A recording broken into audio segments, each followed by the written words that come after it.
오늘 말씀은 월요일 어제에 이어서 하나님 나라에 어떤 사람들이 합당한가에 대한 예수님의 가르치심을 기록하고 있습니다.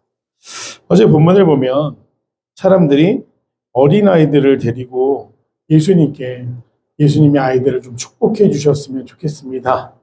나온 그 모습에 대해서 제자들이 아이들이 예수님 곁으로 오는 것을 막자 예수님이 아이들을 용납하시고 제자들을 꾸짖으시면서 어린아이들이 내게 오는 것을 용납하고 금하지 말라.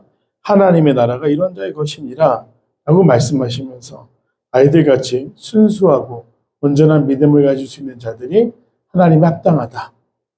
즉 많은 지식이나 경험을 자랑하는 어른들보다도 더 순수하게 믿을 수 있는 아이들의 마음에 대해서 그런 아이들 같지 않고서는 하나님의 나라에 합당하지 않다라는 말씀을 하신 이후에 길에서 한 사람을 만나십니다. 평행부문으로 마태복음 19장을 보면 이 사람은 재물이 많은 청년이었다고 기록되어 있고요. 누가복음 18장을 보면 관리로서 큰 부자였던 사람이었다라고 말하고 있습니다. 하지만 오늘 마가복음에서는 그의 신분이나 배경에 대해서 이야기하고 있지는 않지만 그가 예수님께 했던 질문, 선한 선생이여 내가 무엇을 하여 영생을 얻으리까? 라는 질문을 하는 사람을 만난 기사를 다루고 있습니다. 그 사람의 내가 무엇을 해야 영생을 얻으리까? 라는 질문에 예수님이 왜 나를 선하다라고 말하냐? 하나님 한 분 위에는 선한 이가 없다 라고 말씀하시면서 그가 순수한 동기로 나왔지만 온전한 하나님 나라에 대한 깨달음이 없음을 안타깝게 여기시며 그에게 이렇게 말씀하십니다. 내가 계명을 안 하니 살인하지 말라, 간음하지 말라, 도둑질하지 말라, 거짓 증언하지 말라, 속여 빼앗지 말라, 내 부모를 공경하라 했다. 근데 그 청년은 큰 부자였습니다. 또 계명을 잘 지키는 사람이었다라고 말하는데 그에게 이렇게 말씀하십니다. 살인하지 말라, 간음하지 말라, 도둑질하지 말라, 거짓 증언하지 말라, 속여 빼앗지 말라, 내 부모를 공경하라. 즉 물질이 앞장서서 다른 사람의 생명을 가볍게 여긴다든지 또 그 물질이 주는 쾌락에 사로잡혀 간음한다든지 아니면 그 물질을 더 불리기 위해서 도둑질하거나 거짓 증언하거나 속여 빼앗는다든지 아니면 그 물질이 우선이 되기 때문에 그 부모를 공경하지 못한다든지 그런 돈이 가지고 오는 돈이 가지고 오는 부정적인 모습들, 돈이 많기 때문에 오히려 노출되기 쉬운 그런 죄의 계명들을 이야기하시면서 이 청년에게 이 계명들을 다 지켰는지 물어보십니다. 그러니 그가 선생님이여 이것을 내가 어려서부터 다 지켰나이다. 그는 자기가 윤리적으로 아무 흠이 없다라는 것을 이야기합니다. 그러자 예수님이 그를 사랑스럽게 보셨다. 사랑하사라고 기록되어 있는데요. 내게 아직도 한 가지 부족한 것이 있으니 가서 내게 있는 것을 다 팔아 가난한 자들에게 주라. 그리하면 하늘에서 보화가 내게 있으리라. 그리고 와서 나를 따르라 라는 말씀을 하십니다. 예수님은 간파하셨죠. 그에게 많은 부가 있었고 결국 그 돈이 목적이 되면 하나님 나라에 합당하지 않다.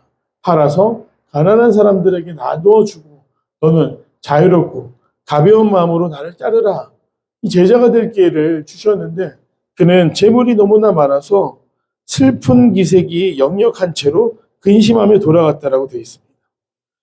그 청년이 돌아가는 모습을 본 이후에 예수님은 제자들에게 이렇게 말씀하십니다. 재물이 있는 자는 하나님 나라에 들어가기 심히 어렵다. 그만큼 재물이 주는 이 평안, 안일함, 이 세상을 살아가면서 재물이 보장하는 그런 편리함에 대해서 사람들은 쉽게 포기할 수 없다라는 것을 예수님은 알고 계시고 제자들을 향해 말씀하시는 겁니다.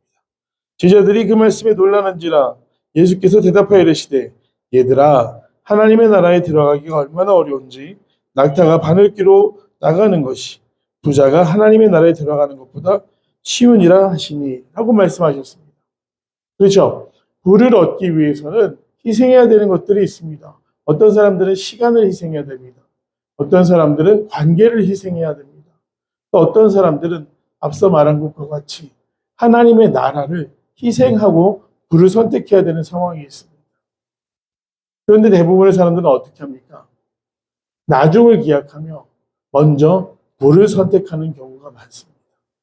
부가 주는 편리함, 부가 주는 권력의 달콤함에 사로잡혀서 대부분의 사람들이 부를 위해 자신들이 지켜야 될 것들을 너무나 쉽게 버리는 그 당시의 세태를 바라보시면서 예수님이 이렇게 말씀하신 거죠. 부자가 하늘나라에 가는 것은 낙타가 바늘귀로 들어가는 것보다 어렵다. 물론 돈이라는 것이 항상 모든 부자가 죄인이다. 아니면 돈이 많으면 무조건 하늘나라에 갈 수 없다. 이런 말씀을 하시는 것은 아닙니다. 그러나 돈이 주는 편리함과 돈이 주는 그 쾌락에 사로잡혀서 우리가 하나님에 대한 시선을 잃어버릴 수 있다라는 사실, 하나님을 향한 시선을 쉽게 잃어버릴 수 있다는 사실에 대해서 예수님은 경고하시는 것이죠. 불가능하다라고 말씀하지 않으셨습니다. 어렵다라고 말씀하십니다. 가능은 하지만 그것으로 인해 하나님 나라를 소망하고 바라는 것에 크게 도움이 되지 않는다. 이렇게 말씀하셨습니다. 물질을 향한 목적이 잘못되면, 즉 내가 왜 돈을 벌어야 되는가, 내가 왜 부를 누려야 하는가에 대한 생각이 나를 위함이면 그것은 폭력이 되기 쉽습니다. 그리고 윤리적이 될 수가 없습니다. 즉 하나님이 원하시는 관계에 대해서 파괴적인 역할을 한다는 것입니다. 그러나 내가 물질을 원하는 목적이 앞서 말한 것처럼 나누고 베푸는 것이라고 한다면 하나님께서 풍성히 부어주시지 않을 이유가 없는 것이죠.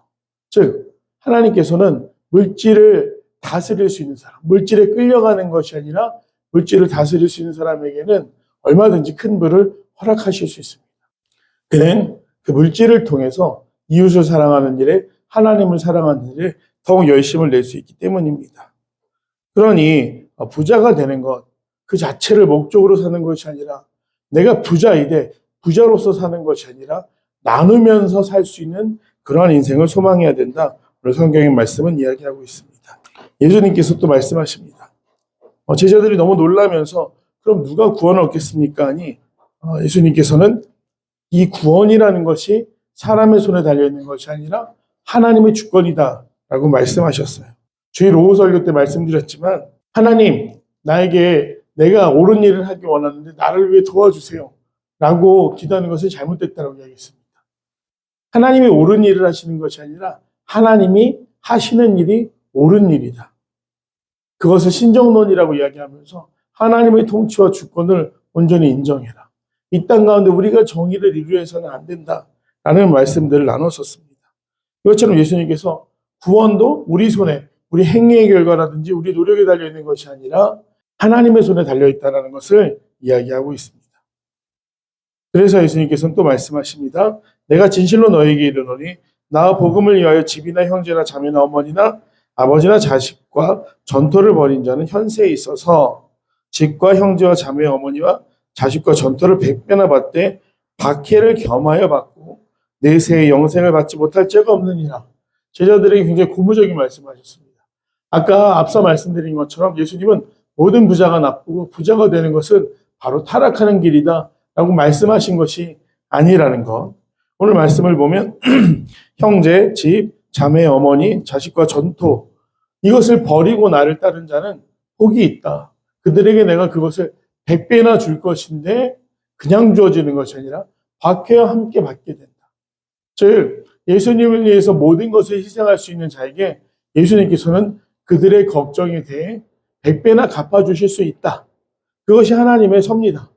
모든 것을 버렸다고 해서 그 고통 가운데, 그 궁핍함 가운데 두시는 것이 아니라 하나님은 100배나 채워주실 수 있다. 그런데 박해와 함께 한다는 건 무엇입니까?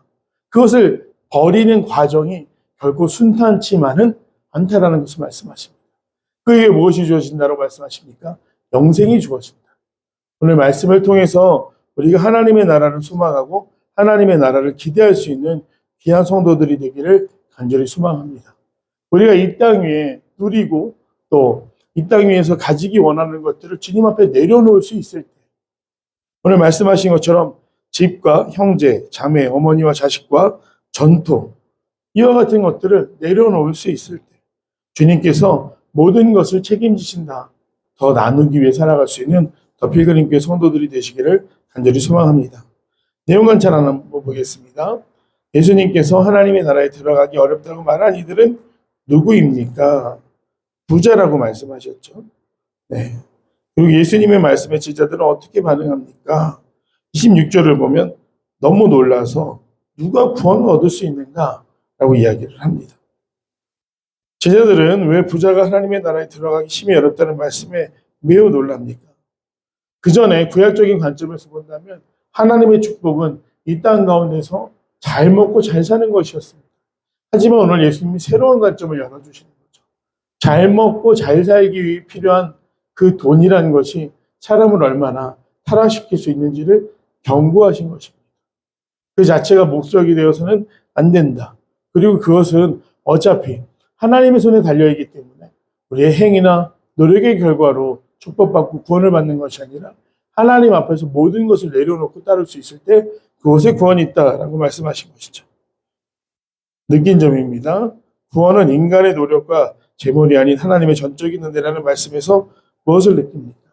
그렇죠. 우리의 행위에 따른 결과로 주어진다고 한다면 능력 있거나 부자거나 또 어떤 특별한 조건을 만족시키는 사람들에게만 구원이 주어진다. 너무나 안타까운 일입니다. 능력이 없는 사람들은 구원을 받지 못한다는 얘기가 아니겠습니까? 하지만 성경은 그렇지 않습니다. 우리가 아무 공로가 없어도 연약해도 심지어 모자라고 부족한 사람이어도 온전히 하나님을 향한 믿음만 있다면 하나님의 나라가 그런 사람들의 것이다. 어제의 본문에서 아이들을 언급했지만 이 아이라는 것은 단순히 진짜 어린아이인 그것을 넘어서 어린아이 같은 사람들을 지칭하는 말이기도 합니다.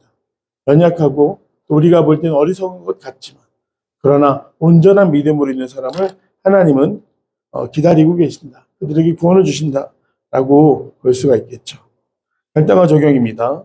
구원이 내 노력과 공로가 아닌 하나님의 은혜라는 사실을 깨달았던 적은 언제입니까? 내가 자주 넘어지는 물질적 유혹을 이기기 위해 무엇을 실천하겠습니까? 우리는 언제 하나님의 온전한 사랑을 느끼셨습니까? 나에게 지금 선물로 주신 것들, 그것에 감사하며 만족할 줄 알며 우리가 만약에 부를 원한다, 딱 한 가지 목적으로 간구하시기를 바랍니다. 주님, 더 큰 부자가 되어 나눌 수 있는 삶을 살게 하옵소서. 나를 위해 이 땅에 쌓아두는 것이 아니라 하늘에 쌓아두면서 이 부를 통해서 하나님의 이름을 영화롭게 하는데 제가 쓰임받기 원합니다. 라고 우리가 고백한다면 하나님께서 주시지 않을 이유가 없습니다. 그래서 신뢰하시면서 오늘 말씀처럼 구원은 오직 전적인 하나님의 은혜라는 사실 그리고 행위의 결과가 아니라는 것을 다시 한번 기억하시면서 이 땅에서 우리가 누리며 살아가는 것들에 사로잡히는 것이 아니라 하나님의 나라만 소망할 수 있는 더 필그림 교회의 귀한 성도들이 되시기를 간절히 소망합니다.